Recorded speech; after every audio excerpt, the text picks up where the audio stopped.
Mungu awabariki. Haya, tuombeni pamoja. Baba, katika jina la mwanao Yesu Kristo, nasema ni asante. Asante kwa wakati huu, asante kwa siku hii, asante kwa watazamaji, asante kwa wote watakaonisikia. Yesu Kristo, naomba ukanyoshe mkono wako, kaguse watu wako, kaguse wana wako. Naomba kupitia neno lako, katufunze njia zako, katutie nguvu zako, katuwezeshe. Fungua mioyo yetu tukaweze kuelewa neno lako. Roho Mtakatifu, kuwa mwalimu wetu siku ya leo. Ni kwa jina lako takatifu tumeomba na kuamini. Amen. Mungu awabariki. Sasa leo tunaangalia jinsi gani Mkristo anaweza tembea katika roho. Bwana Yesu asifiwe. Jinsi gani Mkristo anaweza tofautishwa na mtu wa dunia. Maana kuna utofauti. Hauwezi kuwa wewe ni Mkristo, umeokoka, umejazwa na roho na bado haujaelewa mambo fulani katika wokovu. Utajipata mahali pabaya. Sasa tuangalie Wagalatia. Wagalatia 5 kuanzia 16. Kitabu hichi ambacho kiliandikwa na Paulo akiwapea mashauri wafuasi hawa wa kanisa la Galatia. Ni moja wapo ya kitabu ambacho kimebeba uzito fulani wa mambo ya kiroho. Kitabu hichi kinafunza Wakristo jinsi inavyowapaswa kuishi katika uhuru ule ambao walipewa kupitia Yesu Kristo. Na sababu kuu ya kitabu hichi kuandikwa ni kwamba kulikuwa na kikundi fulani cha walimu wa Kiyahudi ambao walikuwa wakienda nyuma ya Paulo. Kila sehemu ambayo Paulo alikuwa ameestablish kanisa, kazi yao ilikuwa ni kuenda kinyume ama kufuata nyayo za Paulo na kuenda kuanza kupeana mafundisho ya uzushi ambayo ni heresy. Na watu hao walikuwa sana wanampinga Paulo, wakisema ya kwamba Paulo si mtume kamili. Maana walikuwa wanadhani Paulo anafunza watu kufanya nini? Kuachana na sheria ambayo ni sheria ya Musa na kujipeana katika dhambi. Sasa walikuwa wanapinga, ni watu wako wameelewa maana ya neema ni nini. Au waliinterpret ya kwamba Paulo analeta mafunzo ya kigeni na anafunza watu kuachana na sheria, kuachana na sheria za Musa, kuachana na dini ya Kiyahudi na kufuata mwili, kusikiza tamaa zao za mwili. Na haikuwa hivyo. So tunaona Paulo hapa, wakati alipata ripoti ya kwamba wafuasi wa kanisa la Galatia wameanza kuyasahau yale mafunzo ambayo Paulo alikuwa amewafunza kuhusu uhuru wao ndani ya Kristo. So Paulo aliwajibika kuandika barua hii ili aweze kulisimamisha kanisa hili la Galatia. Sasa katika kitabu hichi tunaangalia katika Wagalatia 5 kuanzia 16 ambapo Paulo anazungumzia jinsi ya Mkristo anavyopaswa kuwa kimaisha na utofauti wake na mtu wa dunia. Anaanza na kusema hapa, basi nasema hivi, mwenendo wenu na uongozwe na Roho. Nanyi hamtafuata tena tamaa za kidunia. Bwana Yesu asifiwe. So Paulo anaonyesha ya kwamba Mkristo anatambulika na mwenendo wake. Mti utajulikana kwa matunda yake. Bwana Yesu asifiwe. Kwa nini? Sababu Mkristo anapaswa kuwa chini ya Roho Mtakatifu. Na Mkristo akiwa chini ya Roho atafanya nini? Ataitii sauti ya Roho wa Mungu. Bwana Yesu asifiwe. Hakuna Mkristo mwenye atakuwa katika chini ya Roho Mtakatifu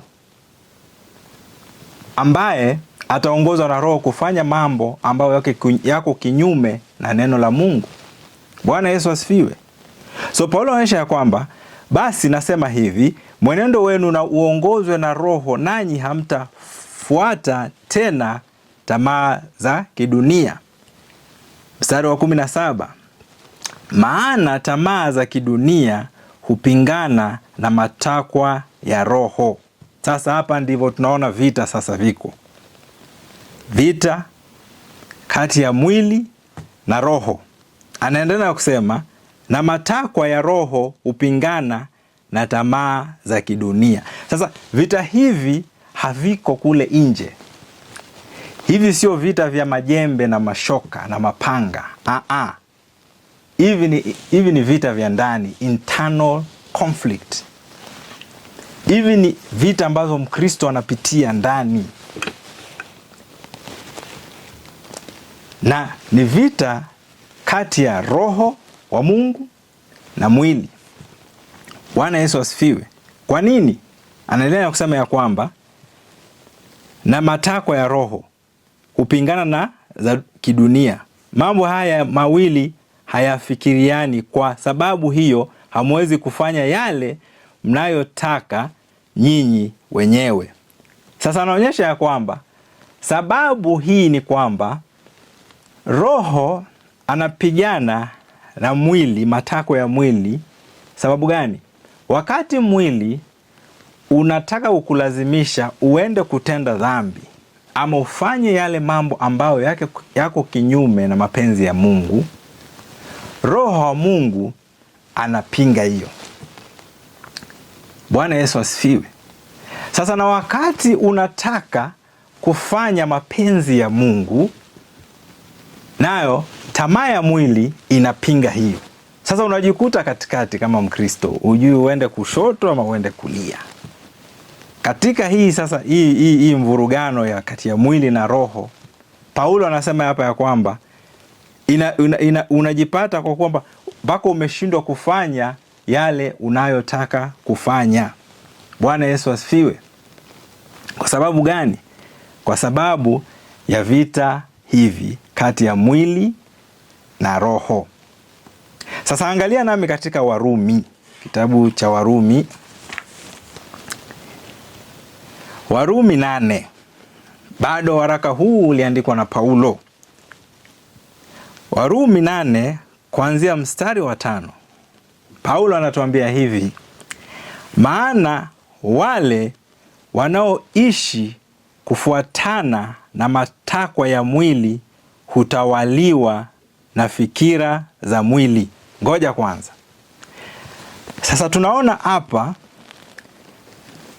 solution ya Mkristo ili aweze kutembea katika roho inatokana na mindset. Sasa mahali umeweka mawazo yako, fikira zako, hisia zako, nini kitafuata next? Hatua, action. So Paulo anatuonyesha kwamba maana wale wanaoishi kufuatana na matakwa ya mwili hutawaliwa na fikira za mwili, lakini wale wanaoishi kufuatana na matakwa ya Roho Mtakatifu hutawaliwa na fikira za Roho. Mahali umeweka akili yako, kama mawazo yako kwa mapenzi ya Mungu, akili yako umeiweka kwa mambo ya Mungu, then Roho wa Mungu anakuongoza anakutawala. Anaendelea na kusema ya kwamba mstari wa 6, fikira za mwili huleta kifo, fikira za roho huleta uhai na amani. Sasa wacha nielezee hapa, wakati maandiko naongea about kifo, haizungumzii hapa sana sana kuhusu kifo cha kufa mwili. Inamaanisha kifo, neno lingine la death inamaanisha separation. So kifo inamaanisha ile hali ya kutokuwa na uhusiano na Mungu. Bwana Yesu asifiwe. Sasa maisha yako hakuna flow ya life, because the spirit hapa ndo anapeana nini? Maisha ya uzima. Sasa hakuna the flow of the spirit life, hakuna hiyo flow. Sasa kupitia hiyo unaishi maisha ni kama kwamba ni ya kifo. Maisha gani? Frustration, stress, huzuni, depression. Maana uhusiano wako na Mungu umefanya nini? Umekuwa na kizuizi, kwa sababu akili yako iko kwa mambo ya mwili. Fikira za roho huleta uhai na amani. Lakini wakati unapoongozwa na roho, then hata kama unakuwa na changamoto kimaisha, unajua kabisa yule aliye pande yako ni mkuu, ni muweza wa yote. Na kwa sababu ako pande yako, changamoto ni za muda, mateso ni ya kipindi kidogo. Inafanyika nini? Unakuwa na amani. Amani hii ni ya Mungu. Amani hii ni ile inaletwa na wewe kujua ya kwamba that yule aliye ndani yako ni muweza. He is a conqueror. Bwana Yesu asifiwe. So mahali Mkristo unaweka fikira zako, mahali Mkristo unaweka akili yako, ukiweka kwa vitu za dunia, vitu za mwili, then vitu ambavyo ni material, vitu ambavyo viko temporary, vitu ambavyo viko subject to change, then wakati vitu hivyo vinapitia change, unajipata katika msukosuko katika ndani ya nafsi yako. Maana nafsi yako haijasimama katika msingi wa neno la Mungu. Bwana Yesu asifiwe. Sasa jambo lingine tunaona hapa ni kwamba Paulo anaendelea kusema ya kwamba maana mwenye kutawaliwa na fikira za mwili ni adui wa Mungu. Sasa hapa ndio kuna kizungumkuti. Haitii sheria ya Mungu wala hawezi kuitii. Kwa nini? Maana mtu mwenye anatawaliwa na hisia na fikira za mwili, huyo ni mtu anaenenda katika 5 senses, anaendana kulingana na 5 senses. Huyo ni mtu anaamini chenye anaona, anaamini chenye anasikia, anaamini chenye atashika, anaamini chenye atafeel. Na kwa Mungu hakuna hayo. Bwana Yesu asifiwe. Kwa Mungu tunaamini.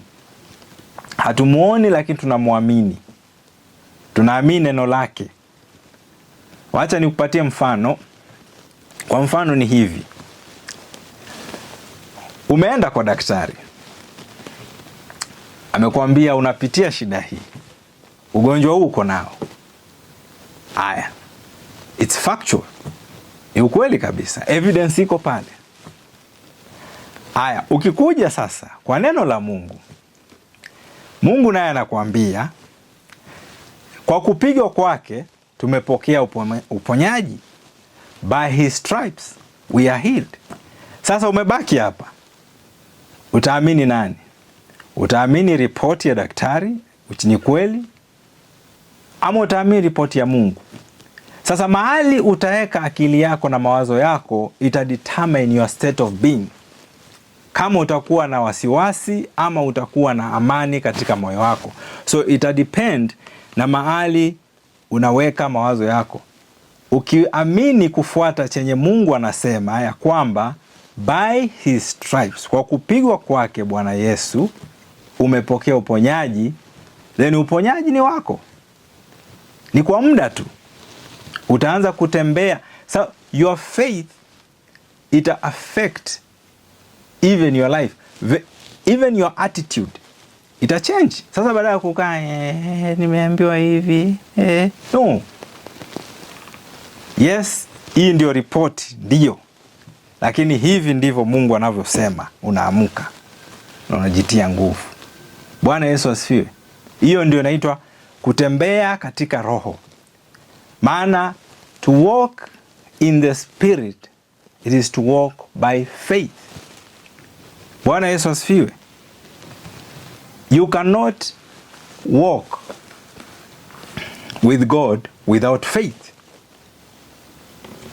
Inaenda ikituambia kwamba watu hawa wanaotembea katika mwili hawawezi kufanya nini? Kumpendeza Mungu. Haitii sheria ya Mungu wala hawawezi kuitii. Watu wanaotii matakwa ya mwili hawawezi kumpendeza Mungu. Maana anasikiza ni watu wanaosikiza mwili wanasikiza sauti zingine, hawasikizi sauti ya Mungu. Mungu anasema hivi, mwili unasema hivi. Bwana Yesu asifiwe. Haleluya. Sasa turudi baya kwa kitabu cha Wagalatia. So Wagalatia, Paulo anaendelea na kusema sasa, kumbuka ni Galatia 5 mstari tuko sasa wa 19. Anasema hivi, basi matendo ya kidunia yanajulikana. Sasa anatofautisha kati ya matendo ya kidunia na matendo ya roho.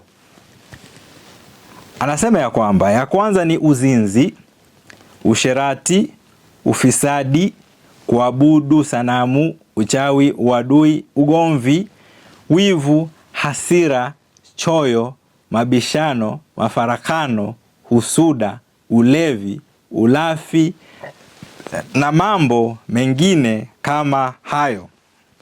Nawaambieni tena, kama nilivyokwisha sema, watu wanaotenda mambo hayo hawataupata ufalme wa Mungu uwe wao. Sasa Paulo anaonyesha kwamba watu ambao wanaenenda katika mwili, watu ambao kiongozi wao, their master is the flesh, matunda yao ni haya. So anatofautisha ya kwamba utaujua mti kwa matunda yake. Sasa matunda yanaweza tuambia kama mtu huyu ni muamini ama si muamini. Alafu anaendelea kusema ya kwamba sasa mstari wa 22, lakini matokeo ya kuongozwa na Roho ni upendo, furaha, amani, uvumilivu, wema, fadhili, uaminifu, upole na kiasi. Hakuna sheria inayoweza kupinga mambo hayo. Wale walio na Kristo wameisulubisha hali yao ya kidunia pamoja na mawazo yake mabaya na tamaa zake. So Paulo anatuonyesha ya kwamba Mkristo naye atatambulika. Kwa nini? Kwa tunda hili. Maana Mkristo ni mtu ambaye amejazwa na Roho Mtakatifu. Na Mkristo juu amejazwa na Roho Mtakatifu na anaenenda kulingana na Roho Mtakatifu, Mkristo huyu atafanya nini?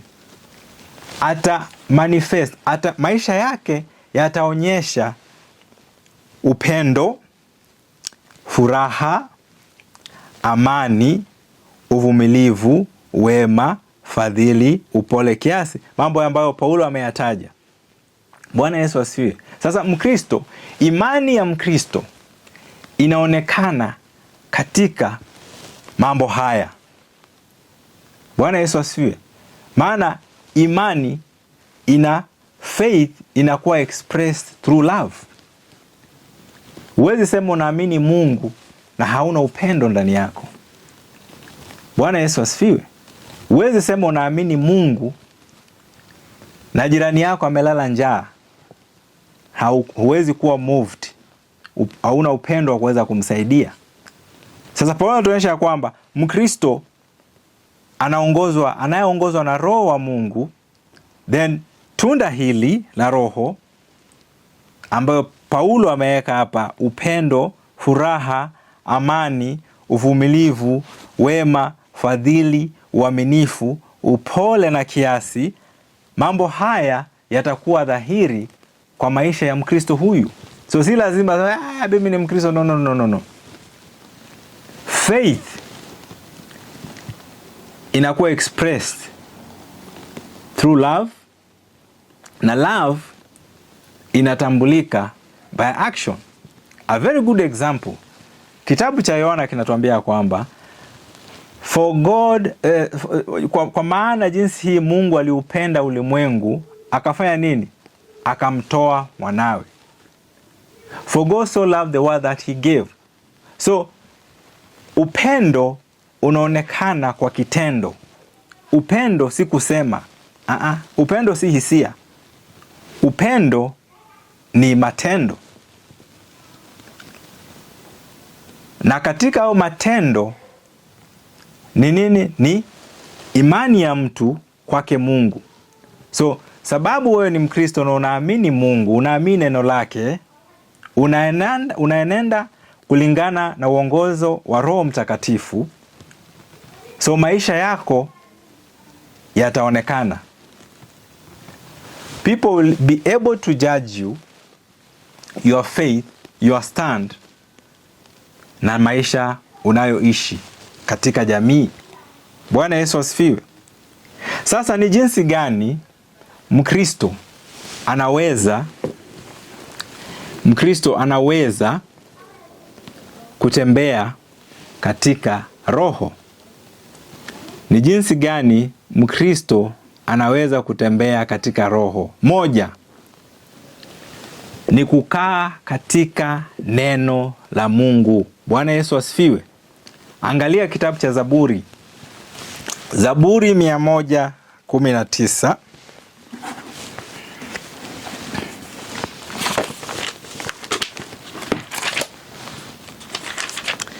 Zaburi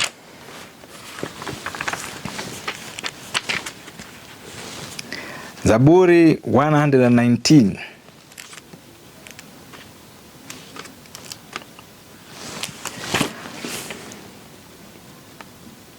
Zaburi 119 kuanzia mstari wa 105 inasema hivi: neno lako ni taa ya kuniongoza na mwanga katika njia yangu. Bwana Yesu asifiwe. So Mkristo ili aweze kuenenda katika Roho anapaswa, moja, kujiweka katika neno la Mungu. Nayo Daudi anatuonyesha ya kwamba neno la Mungu ndio taa. Nafanya nini? Taa ambayo inamuongoza na ni mwanga katika njia yake. So neno la Mungu tunaona hapa ni taa, na pia neno la Mungu ni nuru, taa imulikayo. Bwana Yesu asifiwe. Alafu jambo la pili, katika kutembea katika Roho, Mkristo anapaswa kuomba kila siku. Bwana Yesu asifiwe. Mkristo anapaswa kuomba kila siku. Jambo la tatu, Mkristo anapaswa kukataa tamaa za mwili. Ili kuweza kuenenda katika Roho, Mkristo anapaswa kukataa tamaa zote za mwili. Namba tatu, ili kuenenda katika Roho, namba 4, lazima uwe na ushirika wa karibu na walokole wengine ama waumini wengine. Bwana Yesu asifiwe. Ili uweze kukua katika kiroho, uweze kukua katika safari ya wokovu, unahitaji the other members of your family. Hauwezi kuwa kiroho, hauwezi kuwa strong in faith kama utaishi maisha ya kufanya ya kujitenga na waumini wengine. Bwana Yesu asifiwe. Maana ukijiunga na Wakristo wengine, hapo ndio mna share testimony. Maana unaweza pata kuna jambo unapitia, ndugu ama dada yako ameshalipitia, anakupatia solution, anakuambia, anakuencourage, mnajengana kiroho. So kama Mkristo usijitenge, jiunge na familia, kikundi cha wokovu, because those are your brothers and sisters. Bwana Yesu asifiwe. Namba 5 katika kutembea katika roho ni kusikiza. Jifunze kusikiza sauti ya Roho Mtakatifu. Mungu hunena, ndugu zangu. Kuna video nilifanya naongea kuhusu sauti za Mungu. Mungu hunena na ni sisi hatusikilizi mara kwa mara. Na sometimes unakuta juu tumekosa kusikiliza wakati Mungu ananena na sisi during the day, unaenda kupatana na ndoto. Bwana Yesu asifiwe. Na anytime Mungu anakuongelesha, sometimes anakuongelesha kukupea instructions, sometimes anakuongelesha kukuona about something. So as a child of God, jifunze kusikiza sauti ya Mungu. Jifunze kusikiza sauti ya Roho Mtakatifu. Yesu alituambia kwamba Roho Mtakatifu ni msaidizi wetu. Hatuwezi ishi bila yeye. So kutembea maisha ya kiroho, maisha matakatifu, we need backup. And our help comes from God. Bwana Yesu asifiwe. Sometimes unakuta wakati mwingine unapojipata unapigana na vita kimwili. Hizo signs, alert ilikuwa kitambo sana katika ulimwengu wa kiroho. Baada zingine unakuta kama hukuwa attentive to the voice of God, nakuta vitu zimepita, zimekuja, sasa zinaanza kupambana nazo physically. Lakini ungekuwa attentive to the voice of God, hizi vitu ungeazana nazo huko, ungezichukulia juu kwa juu. Bwana Yesu asifiwe. Jambo lingine la 6, ili kuweza kutembea katika Roho Mtakatifu ni kutubu dhambi zako haraka sana. Anytime the Holy Spirit amekuconvict, amekuambia kwamba umefanya makosa, usikuwe na roho ngumu. Don't fight. Kubali na tubu. Damu ya Yesu imepewa juu yetu, inakutakasa. Na wakati damu ya Yesu inakutakasa, tena unarudi kwenye laini. Bwana Yesu asifiwe. Haleluya. Na sasa watu tuangalie matokeo ya kutembea katika roho. Huu ndio umuhimu ama uzuri wa kutembea katika roho kama Mkristo. Moja ni amani. Unakuwa na amani. Bwana Yesu asifiwe. Unakuwa na furaha. Haleluya. Hautingisiki. Bwana Yesu asifiwe. Amen. Sasa tunashukuru Mungu. Hilo ndilo lilikuwa neno letu la leo. Jinsi ya kuweza kushinda tamaa za mwili na kuweza kutembea katika roho. Sasa kama uko pale, ningependa ukupea nafasi hii kama hujampokea Bwana Yesu na ungependa kabisa kujiunga na familia hii ya wokovu, ningependa kuomba nawe.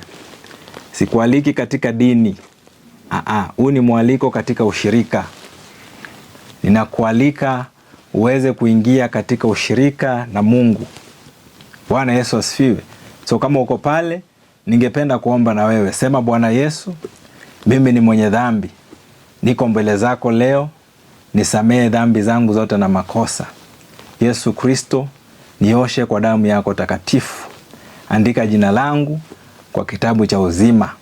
Nimemkataa shetani na kazi zake zote. Nimeukubali Yesu uwe Bwana na mkombozi wa maisha yangu. Amen, amen and amen. And God bless you, child of God. Mungu awabariki sana. Tutaonana tena siku ijayo wakati kama huu. Shalom and peace of God fill your heart. Thank you.